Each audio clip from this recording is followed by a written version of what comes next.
Assalamualaikum warahmatullahi wabarakatuh. Saya Rati Mustika Hati dengan NPM 2011100460. Yang pertama, pengertian sanad. Secara istilah, sanad berarti jalan matan, yaitu mata rantai para perawai yang memindahkan atau meriwayatkan matan dari sumber yang pertama. Istilah sanad biasanya lebih dikenal pada kajian mengenai hadis Nabi. Pengajian dan penelitian mengenai hadis, validitas dan reliabilitas tidak terlepas dari pengkajian sanad dan matan. Matan secara sederhana merupakan konten yang disabdakan oleh Nabi SAW.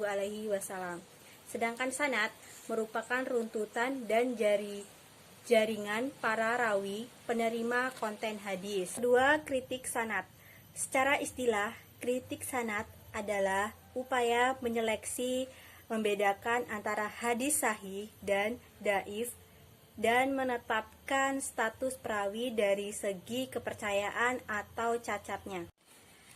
Penetapan status cacat atau adil pada perawi hadis dengan mempergunakan idiom khusus berdasarkan bukti-bukti yang mudah diketahui oleh para ahlinya dan mencermati matan-matan hadis sepanjang sahih sanadnya. Untuk tujuannya mengakui validitas. Yang ketiga, kriteria kesahihan sanad.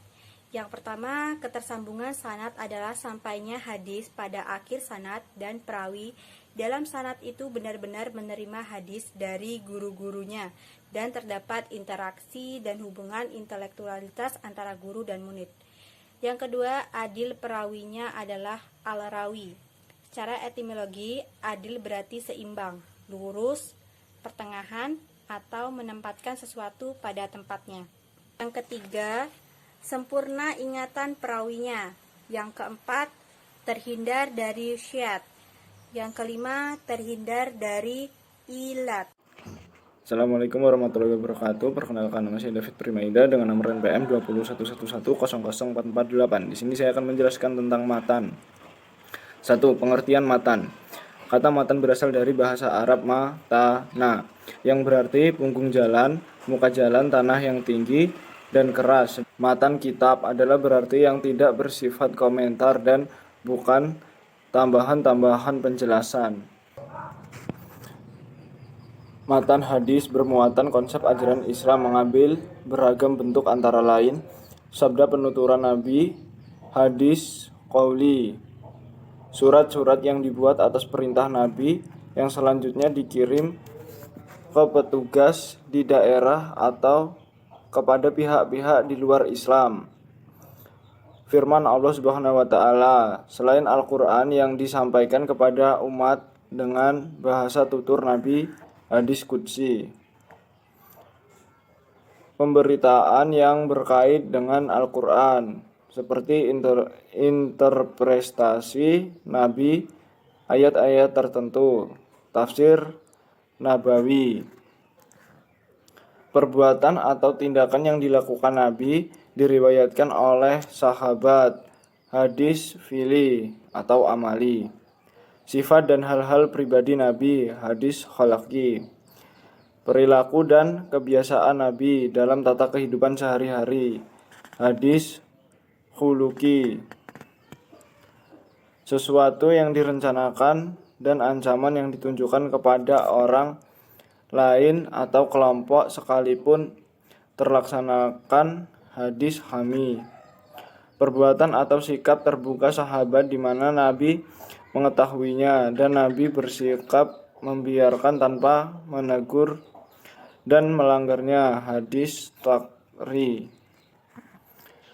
Riwayat hidup sahabat karena ada data hubungan khusus dengan Nabi, hadis manaqibi.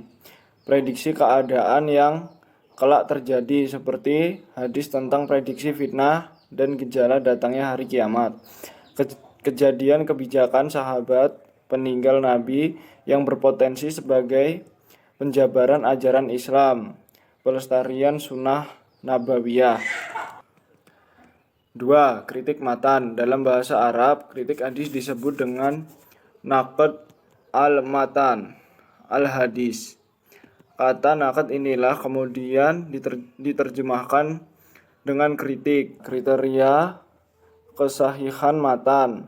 Adapun mengenai kesahihan matan adalah A. Tidak bertentangan dengan petunjuk Al-Quran. B. Tidak bertentangan dengan hadis yang kuat. C. Tidak bertentangan dengan akal sehat indera. Menunjukkan ciri-ciri kenabian. 4. Prosedur kritik matan. A. Pendekatan bahasa. Matan adalah kumpulan lafaz-lafaz membentuk makna karena dilihat dari bentuk matanya. Hadis Nabi yang berupa jami al-kalim, jamaknya jawami al-kalim, yakni ungkapan singkatan namun padat maknanya. B. Pendekatan dengan pembandingan. Metode ini dapat dilakukan dengan membandingkan hadis dengan Al-Quran dan dengan hadis lainnya. Jika isi hadis dirasa meragukan karena dalam isinya bertentangan dengan Al-Quran atau hadis lain, maka perlu diragukan kesahihan. Assalamualaikum warahmatullahi wabarakatuh. Saya Yaya Novita dengan NPM 20111000342. Saya di sini akan menyampaikan materi tentang rawi. Jadi apa sih itu rawi? Rawi secara bahasa yaitu periwayatan atau penyampaian hadis. Sedangkan secara istilah, rawi yaitu orang yang memindahkan hadis dalam bentuk lisan atau tulisan dari seorang guru kepada orang lain, atau membukanya ke dalam suatu kitab hadis. Rawi atau periwayatan hadis terdiri dari beberapa tingkatan. Tingkatan yang pertama, periwayatan hadis dari tingkat sahabat, yaitu Abu Hurairah. Yang kedua, Aisyah, Anas bin Malik, dan tingkatan yang kedua yaitu tingkatan tabi'in, yaitu Umayyah bin Abdullah bin Khalid dan Sa'id bin al-Musayyab.